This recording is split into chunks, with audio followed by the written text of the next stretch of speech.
T20 world కప్కు America వెస్టిండీస్లు సంయుక్తంగా ఆతిథ్యం ఇవ్వనున్న సంగతి తెలిసిందే.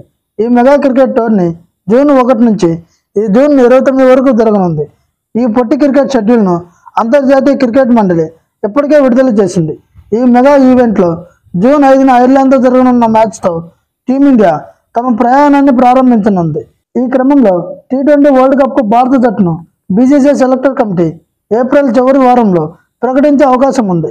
ఐపీఎల్ 2024 ఆటగాళ్ల ప్రదర్శన ఆధారంగా జట్టును అజిత్ అగర్కర్ నేతృత్వంలో సెలక్షన్ కమిటీ ఎంపిక చేయనుంది. అయితే ఐపీఎల్ ఆరంభానికి ముందు టీ20 వరల్డ్ కప్ జట్టు నుంచి టీమిండియా స్టార్ క్రికెటర్ విరాట్ కోహ్లీని తప్పించనున్నట్లు వార్తలు వినిపించిన సంగతి తెలిసిందే. టీ20లో యువ ఆటగాళ్లకు అవకాశం కల్పించేందుకు విరాట్ కోహ్లీని పక్కన పెట్టాలని మేనేజ్మెంట్ భావించినట్లు పలు రిపోర్టులు పేర్కొన్నాయి. అయితే అవన్నీ రూమర్స్ అని. టీ20 వరల్డ్ కప్ జట్టు ఎంపికలో విరాట్ కోహ్లీ ముందు వరుసలో ఉంటాడని ప్రముఖ క్రీడా వెబ్సైట్ క్రిక్బజ్ తమ తాజా రిపోర్టులో పేర్కొంది. కాగా విరాట్ కోహ్లీ ప్రస్తుతం అద్భుతమైన ఫామ్లో ఉన్నాడు. ఐపీఎల్ 2024లో ఆర్సీబీ తరఫున దుమ్ము లేపుతున్నాడు.